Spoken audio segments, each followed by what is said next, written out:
Tissier ate McDonald's on way to training and fish and chips day before match. Matt Tissier remains one of the most naturally gifted players to ever grace the Premier League, but he certainly wasn't one of the most healthy.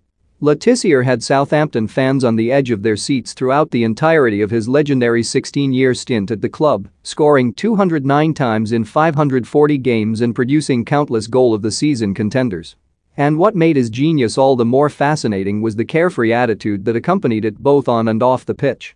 In his playing days, Tissier was never one for working hard without the ball, covering ground or putting in a solid graft on the training pitch, and his incredible dietary habits perhaps explained why. The Saints icon has previously revealed he used to pop into the chippy on the night before a game, saying in an Q&A with Forfeitois last year, "I'd often eat unhealthy stuff, fish and chips, or whatever, the night before a match, but never on a match day. My pre-match meal would be an omelette or something similar."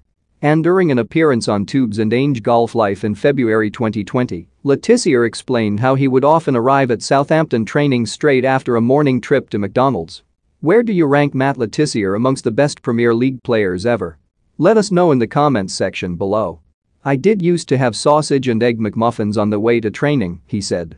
"It was just different times back then. People wouldn't take things so seriously as they do now. You were allowed a little bit more leeway. Not everything was controlled. We didn't eat at the football club the entire time, your diet wasn't scrutinized. We were weighed on a Monday and Friday every week. So the only criteria they had was that you have to be somewhere near your normal weight. They had no care for how that weight was made up.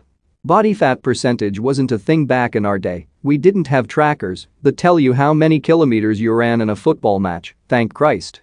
So all you had to do was make sure that on a Monday and Friday your weight was somewhere near they expected you to be. If I was struggling, maybe if I'd had a heavy weekend, on a Sunday night I'd go to the local health club and sit in the sauna for 40 minutes and sweat it all out, get on the scales the next morning and happy days."